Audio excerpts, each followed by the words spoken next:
Bonjour à tous. Alors je ne sais pas pour vous, mais en tout cas en ce qui nous concerne, un bon repas s'accompagne forcément de bon pain. Qui dit pain dit céréales. Du coup aujourd'hui avec Stéphane, nous avons rendez-vous. Stéphane, Non, laisse-moi. qu'est-ce que tu fais? Viens, Non, ouais, fais-le toute seule, là, c'est bon. viens, tu vas pas bouder encore. Viens, je te laisse faire la fin si tu veux. C'est vrai? Viens.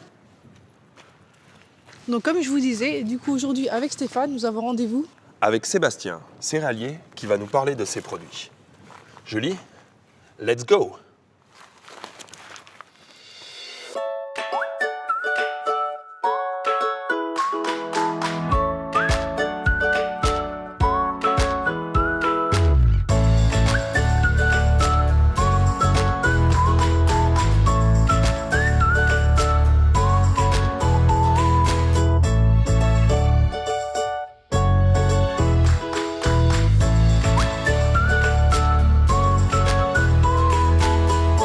Bonjour Sébastien, Julie. Bonjour Julie. Enchantée. Je présente Stéphane, mon assistant. Il va Bonjour. passer la journée avec nous du coup. Merci C'est de nous magnifique recevoir. ici. Merci. C'est vrai On que c'est sent joli. que vous faites du blé. Oui, on essaye. Et par C'est bon, rapport c'est bon. à la... Ouais, j'ai bien compris. Merci. Du coup, Sébastien, il me semble que c'est une histoire familiale un petit peu cette exploitation. à Vous fait. êtes la 3e génération donc ici. Est-ce que vous pouvez m'en dire un petit peu plus sur ce qui a changé au niveau des méthodes, des procédés, de la production? C'est pas Oui. mal évolué, j'imagine. Tout à fait.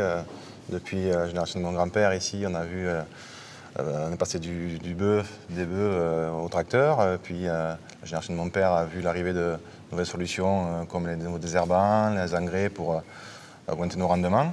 Et ma génération, c'est l'arrivée de nouvelles technologies encore, comme les assistances par GPS pour gagner en précision sur nos épandages et optimiser nos charges sur les cultures. Oui, donc des bœufs au GPS, grosse évolution pour le coup. Exactement, gros écart. D'accord. Au niveau de vos activités, comment s'organisent au cours de l'année? Sachant que là, on est en plein hiver, donc c'est peut-être une période un petit peu plus creuse pour vous.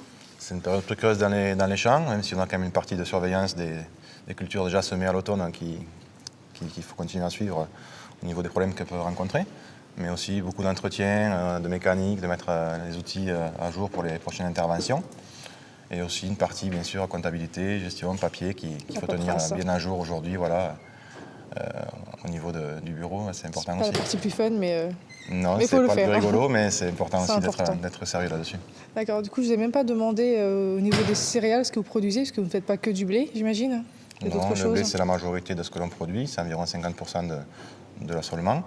Mais on a aussi du tournesol, des pois, du soja, du maïs, de la luzerne, et des pois chiches et de l'orge cette année. D'accord, donc c'est quand même assez diversifié. C'est assez diversifié, c'est ce qu'on cherche à faire. Et voilà, c'est toujours important d'avoir différentes cultures pour éviter Ouais.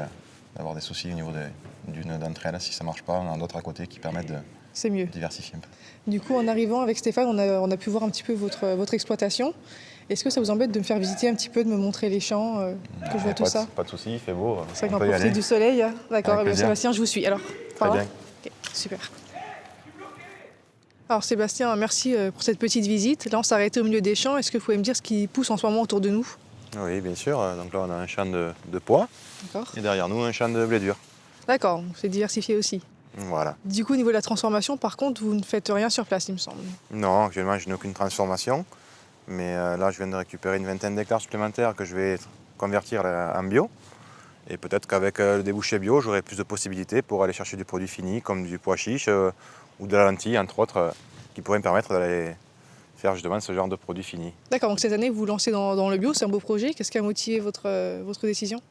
Bien, ça fait quelques années que ça me trottait dans la tête et agronomiquement, ça m'intéresse d'essayer de voir si je suis capable de gérer toutes ces cultures-là sans aide avec des engrais ou des autres traitements. Et je pense en être capable, donc on va essayer de voir ce que ça donne. Et si ça marche bien, mais peut-être pourquoi pas en mettre davantage plus tard. Puis 20 hectares, c'est un bon début. Oui, c'est déjà bien. Te voilà. Vous auriez pu m'attendre, hein. Ah oui. Je connais pas la région, hein. J'aurais pu tomber sur un céréal killer. Désolée. Et du coup, donc on était sur le bio, donc je pense que c'est également par rapport aux consommateurs ou à l'environnement que vous avez pris cette décision.